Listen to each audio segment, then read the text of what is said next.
Guys, I found this awesome new game. It's like a cartoon Elden Ring. Dude, that game came out like 6 years ago. Holy shit. Really? Well, I guess it does make sense. I just randomly found it on my Switch home screen, and I was like, today's about as good a day as any other. Alright guys, look, I'm gonna be completely honest with you, alright? I got this game for Christmas like a million years ago, and I kept putting off playing it for other things. So I know I'm a bit late, but I just finished playing this game, and I really want to talk about it. Alright, I think it's only fair to start off with the thing that first made me really get addicted to the game. The first moment where I really felt like, holy shit, this game is good. And that was with the fighting. When I first started fighting, I had no idea what I was doing. So it didn't feel fun at all. It felt like I was just, throwing my sword around trying to hit them. But when I found out that you could do a backflip and then that could lead to like a counter and then you could guard with your shield and do little parries, holy shit, dude. My mind was blown. It was so fun and it felt so realistic and so rewarding to win a fight. Like when I won a fight, I was like, holy hell. That felt like it was real. I know you guys know what I'm talking about, where you can play these games, and the game itself seems pretty cool, like the world is cool, the idea is cool, but the actual fighting mechanics themselves feel like you're just jamming two toys against each other, and you're just fucking spamming the attack button until the other person dies, and you don't really need to have any skill, because all you have to do is tank the attacks while you hit them, and then they eventually die. It doesn't take any strategy or maneuvering or dodging or parrying. But when I did it in this game, it felt so cool, which is kind of why I compared it to a cartoon Elden Ring, because it does remind me a lot of that. And my favorite boss, by far, not even close, was the Lightning Ghoul. Holy shit, that was so cool. The guy spawned in really far away, so I was tinkering with my sword, finding a good shield to use. And then this dude just fucking disappears and then comes right in front of my face and destroys me. It literally looked like an anime fight. Holy hell. I've never fought anything like that, and it was so cool to fight. Now, a Breath of the Wild video would not be complete without me talking about and going crazy about how cool the world is. When you get to the top of a really tall area or a mountain, and you can see all the other places in the map, and they're actually places that you've either been to or you can go to them.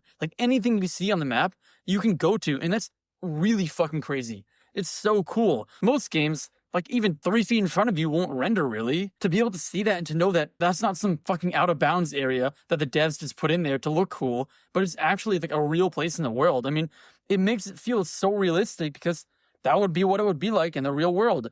You'll see a mountain a million miles away and be like, huh, that looks interesting. Let's go over there. But in video games, generally, you can't do that. And then when you get down to it, each area is not the same thing. It's not just one big, massive map with the same enemies and the same types. No, everything is different. The weather's different. The biomes are all different. They have every kind of biome you can think of, and they're all in different parts of the map. And then within those biomes, they have their own unique materials and creatures and monsters and even fucking people. Each one has their own type of citizens that look completely different from each other.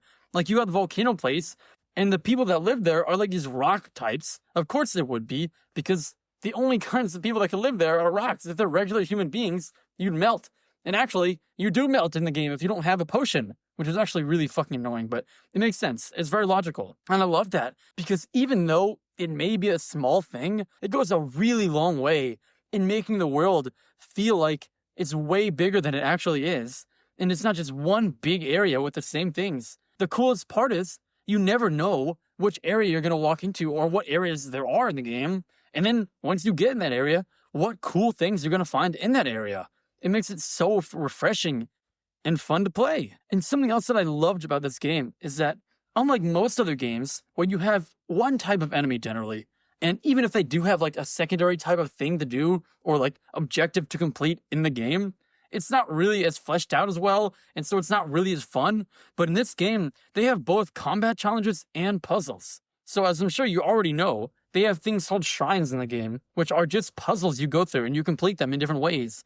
And I went through 100 of them, and even still, at the very end of it, after doing 100 of these, every time I walked into a shrine, I still felt this is a really cool idea. I have no idea what this is, because it's so different than everything else that I did. The shrines aren't just the same thing copy and pasted, so they don't get boring. They stay refreshed every time you walk into it, and it makes it really fun to do.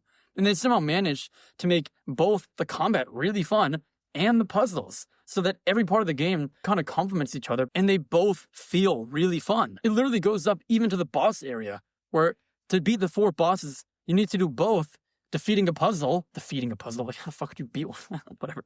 You need to complete a puzzle and then defeat the enemy too. Now, a really underrated thing about this game that I haven't seen many people mention at all is how realistic it is. And I don't mean realistic in like the way it looks, right? Or even like the way the fighting is. And I know that sounds really vague and confusing, but give me a second, all right? Let me give you an example to help explain.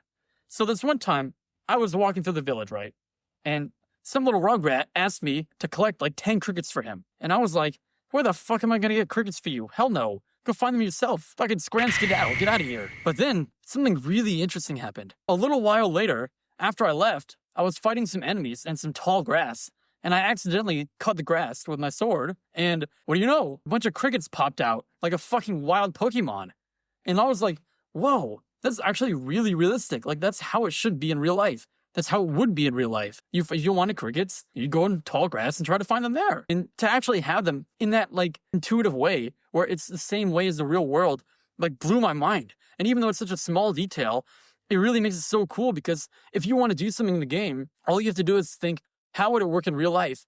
And then try to do it that way. Like another example that works just like this was when I was fighting an enemy on an island for the first time, and a thunderstorm rolled in, right? And of course, I had my shield on my back, and I started seeing like a blinking light, like getting faster and faster. And I was like, what's that? And then I got fucking destroyed. I got obliterated. And I was like, what the fuck? Did an enemy do that? Because I was fighting enemies, so did the enemy have that kind of power? If they did, that's fucking broken. That's way too OP. So I was like, all right, whatever. Spawn back in the middle of nowhere, and of course, there's still a storm. I'm in the middle of nowhere with no enemies, and the same thing happens. And I'm like, what the fuck? What the fuck? And I start running around in a circle. What the hell's going on? And then I got destroyed again. And I was like, what the fuck? What the hell is going on? And then I thought about it, and I was like, wait. Is it because I have metal on my back? No way, the game is like that intuitive. And I took the metal off, and what do you know? It was. And look, I know you're gonna say, you fucking idiot. Of course. Everybody knows that metal attracts lightning during a storm. Before you call me an idiot, let me ask you one question. How many games that have storms and lightning in them actually do that? Because I have played a lot of games, and I cannot think of even one that did that. And I think we can really see why that's so cool, because when a game is realistic, it feels way more like you're actually in the world, and that's why we play video games. We want to feel as much as we can like we're the one in the world, like we're the one fighting. And when you have stuff like that, it helps make that happen so much smoother than in other games where you can't do that. All right, I've spent a lot of time talking about all the things I love about this game. But look, before you kill me, there are some things that I didn't really like, all right? And they're not very big. Like, compared to the things that I loved, they're not very big things. But I think there are things that are still worth mentioning that I just didn't like that much. The first one was, I really didn't like about the weapons breaking, right? Like, I get it, and it's realistic, so it's cool, but, like, it's fucking annoying. Because, like, I'll find a really cool sword, and I don't want to use it. Because I don't want it to break. I want to have it. And then I end up having this, like, really cool and strong weapon just sitting there collecting fucking dust bunnies while I'm using some shit sword because I'm fine without them breaking. And they break so fast. I just didn't really like that very much. And then one small, tiny, teensy complaint about the world is that I wish there were more enemies. Like, I feel like there aren't enough enemies. And in that sense, I feel like the world can feel a bit empty sometimes. But that's really about it. And I don't think it's even that big of a deal because it's not like there's no enemies other than like the boss area. There are. I just feel like there aren't as much as I would have wanted. And then the final thing was the cooking was fine and it was really cool how many dishes you could make. But it was so annoying that you had to pick everything up and put it all in your hand and then drop it into the cooking thing instead of just doing that automatically. I'm not going to say it was that big of a deal because I had to play with like a broken controller where it would constantly try to move my POV in like a circle, and my guy would not stop running. I looked it up, and apparently that's a pretty common issue with the Switch. But anyways, I'm sure you can probably imagine how that can be kind of annoying when you play this kind of game, especially when you want to cook. I literally cannot tell you how many times I put all the ingredients in my hand, and I went to cook it, right? And my fucking controller would move 10 degrees to the left, and my guy would just throw all the shit on the ground, and I'd have to pick it up and do it all over again.